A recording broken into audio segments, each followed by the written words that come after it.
Republican Party of India national president અને union minister of social justice state government of ઇન્ડિયાના કેન્દ્રીય મંત્રી doctor Ramdas આઠવલેજી કચ્છની મુલાકાતે આવ્યા છે અને એક અગત્યની મીટિંગનું આયોજન કરાયું. Republican Party of India national president અને union minister of social justice empowerment state government of India કેન્દ્રીય મંત્રી માનનીય ડોક્ટર રામદાસ આઠવલેજી ચાર્ટર પ્લેનથી કચ્છની એક અગત્યની મીટિંગ અને એક ખાસ પ્રસંગે કચ્છ પધારેલા આરપીઆઈના કાર્યકરો તથા નેશનલ એજ્યુકેટ કમિટીના હોદ્દેદારો, નેશનલ સેક્રેટરી રાષ્ટ્રીય સચિવ રાજેન્દ્ર ટાંક, નેશનલ સેક્રેટરી અને ગુજરાત પ્રભારી જતીન ભુટ્ટા તથા ગુજરાત પ્રદેશ અધ્યક્ષ અશોક ભટ્ટીજી અને મહિલા પાકના અધ્યક્ષ લીલાવંતીબેન વાઘેલા તથા હોદ્દેદાર હિતેશભાઈ કશ્યપ સાથે બેસીને ભવિષ્યની ચૂંટણીને ધ્યાને લઈને ગુજરાત કચ્છ પ્રદેશથી ખાસ જોરશોરથી શુભ પ્રારંભ કરવામાં આવેલ તથા કેન્દ્રીય સરકારમાં માનનીય વડાપ્રધાન નરેન્દ્ર મોદી એનડીએ જોડાણ હોય અને આરપીઆઈનું ગઠબંધન હોય તો મોદી સાહેબના હાથ મજબૂત કરવા માટે હાલમાં મહારાષ્ટ્રમાં મહાયુતિનું જોરશોરથી ચૂંટણી પ્રચારમાં આરપીઆઈના રાષ્ટ્રીય અધ્યક્ષ રામદાસ આઠવલેજી साहेब जोर-शोर થી प्रचार કરી રહ્યા છે. राजू भाई टाक इन्होंने आरपीआई में वो आए हैं, वो अहमदाबाद रहते हैं लेकिन वो भुज के मूल निवासी हैं. उन्होंने रिपब्लिकन पार्टी ऑफ इंडिया में उन्होंने एंट्री ली है, प्रवेश लिया है. और हमारे अशोक भट्टी जी जो हमारे पार्टी के प्रदेश अध्यक्ष है, जो अहमदाबाद में रहते हैं. और बाकी अपना क्या नाम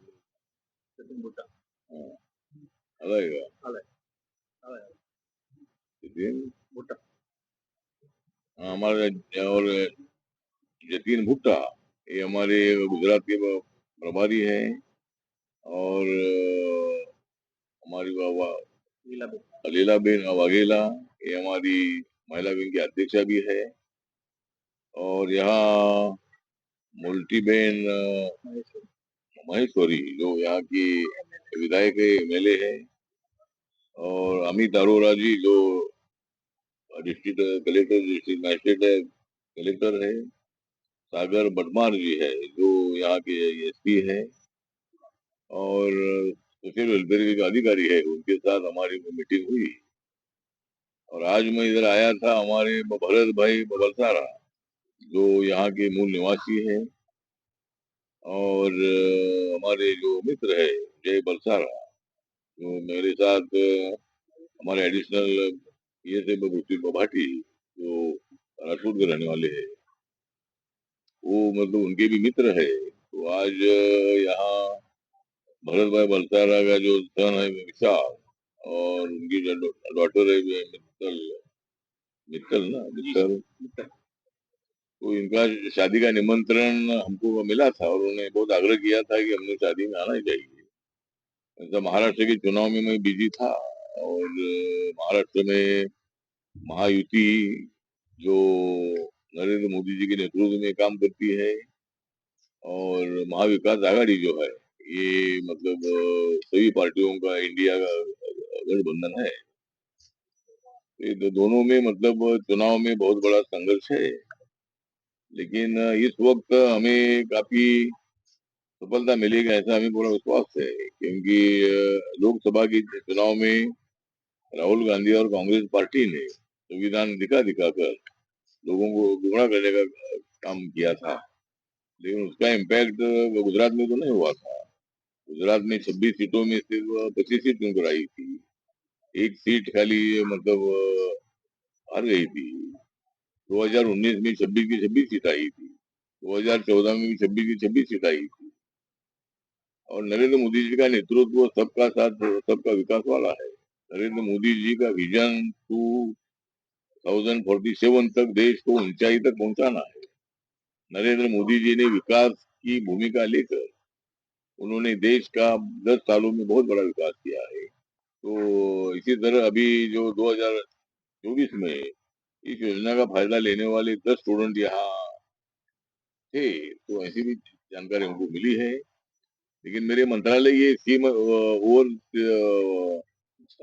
नेशनल ओवरसीज स्कॉलरशिप एक स्कीम है और हमारे पास कम से कम 600 से ज्यादा एप्लीकेशन आते हैं। America, London, Russia, Ukraine, Germany, France या अनेक कंट्री में जिनको एडमिशन मिलता है और वो बच्चा शेड्यूल कास्ट का होता है, तो उसको हम 40 लाख, 50 लाख, 60, 70, 80, 90, 1 करोड़ तक भी लोन हम उनको देते हैं। उनका कोर्स 1 साल का होता है, 2 साल का होता है, 4 साल का होता है, 5 साल का होता है।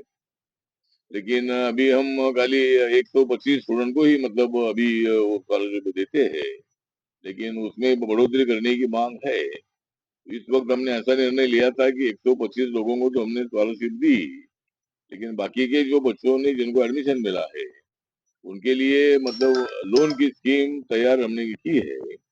और बैंक से मतलब लोन जो लेगा उसका इंटरेस्ट हमारा मंत्रालय देने वाला है। तो एक स्कीम हमने तैयार की है। ये बाकी के बच्चों को भी एडमिशन मिला है, लेकिन अभी हमारा बजट 125 का ही है। वो बढ़ाने का हमारा प्रयत्न है। हर साल में 200-250 स्टूडेंट को तो मिलना चाहिए। फिर उसमें बढ़ोतरी करने का विचार हमारा जरूर मंत्रालय का है। लेकिन जिनको इस स्कीम में स्कॉलरशिप नहीं मिली है, उनको लोन लेकर भी उनको बाहर भेजने का प्लान हमने किया है। और आजकल शेड्यूल कास्ट के बच्चे इतने 600-700 स्टूडेंट अप्लाई करते हैं, तो ये बहुत बड़ी बात है कि भाई वो पूरे फॉरेन में पढ़ाई करना चाहते हैं। तो इसी तरह भी मतलब ये काम बहुत बड़ा है। यहाँ हमने जो इंटर कास्ट मैरिज की जानकारी ली, तो अभी तक मतलब 53 जो इंटर कास्ट मैरिज है उनको अपने मंत्रालय में 97,50,000 इतने पैसे उनको दे दिए हैं। और राज्य सरकार की स्कीम है कि इंटर कास्ट मैरिज करने वालों को 1 लाख रुपए देते हैं। लेकिन मेरा मंत्रालय जो है सोशल जस्टिस, उसमें डॉक्टर अम्बेडकर फाउंडेशन है, तो कलेक्टर के थ्रू अगर हमारे पास अप्लाई आता है तो उनको 2,50,000 रुपए देने की हमारी स्कीम है। उसमें भी कई इंटर कास्ट मैरिज करने वालों ने अप्लाई करना चाहिए। और आज समाज में दूरियां कम हो रही है, समाज में इंटर कास्ट मैरिज की संख्या बढ़ रही है। तो एक अच्छी बात है कि भाई समाज में ये काम अच्छा हो रहा है। तो इसीलिए, लेकिन अभी एट्रोसिटी की जो केसेस है उसकी आंकड़ेवारी हमको मिली है कि भाई 22 में 144 केसेस थी, 23 में 127 केसेस थी, और 24 में 87 केसेस थी। लेकिन इसमें ज्यादातर केसेस नॉर्मल केसेस है, ज्यादा सीरियस ऑफेंस वाली केसेस कम है। लेकिन तो भी अभी जिलाधिकारी और एसपी है और बाकी समाज कल्याण के अधिकारी है, इन्होंने बैठकर 20-20 में एक आधा सम्मेलन लेना चाहिए, वर्कशॉप लेना चाहिए। किसी गांव में जो दक्षता समिति होती है उनके साथ चर्चा करनी चाहिए। कभी कभी 2-3 महीने में एक आधी मीटिंग सब गांव के लोगों की बुलानी चाहिए। और इसी तरह की घटना ना घटे। भारत के संविधान ने राष्ट्रीय को खत्म कर दिया है और हम सब लोग एक है। ऐसी भावना उन्हें तैयार करने के लिए भी प्रयत्न करने की आवश्यकता है। इसके लिए सरकार की तरफ से भी प्रयत्न होना चाहिए, और जो एनजीओज है, एनजीओज ने भी मतलब इसी तरह के पहल करनी चाहिए। तो ये काम मतलब सब लोगों ने करने की आवश्यकता है। और इसी तरह मतलब यहाँ जो दिव्यांगों की संख्या 13,000 है, 13,000 दिव्यांगों की संख्या है। और यहाँ जो पेंशन मिलती है तो कम से कम 1,200 दिव्यांग जनों को पेंशन मिलती है। हर साल में एक आधा कैंप, ईडी कैंप होता है। और आज तक कम से कम 30 लाख से ज्यादा दिव्यांग जनों को हमने साहित्य बांटा है।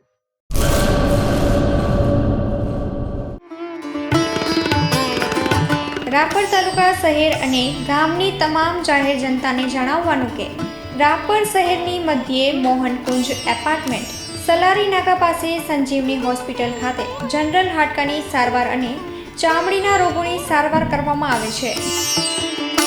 સેવા આપતા ડૉક્ટર પ્રવીણભાઈ રાંગી, ડૉક્ટર સાગર સોલંકી અને ચામડી રોગના સ્પેશિયાલિસ્ટ ડૉક્ટર મિતેશભાઈ ઠક્કર આવશે. ચામડીના રોગના ડૉક્ટર મિતેશ ઠક્કર પહેલા અને ત્રીજા રવિવારે મળશે સંજીવની હોસ્પિટલમાં રાપર મધ્યે.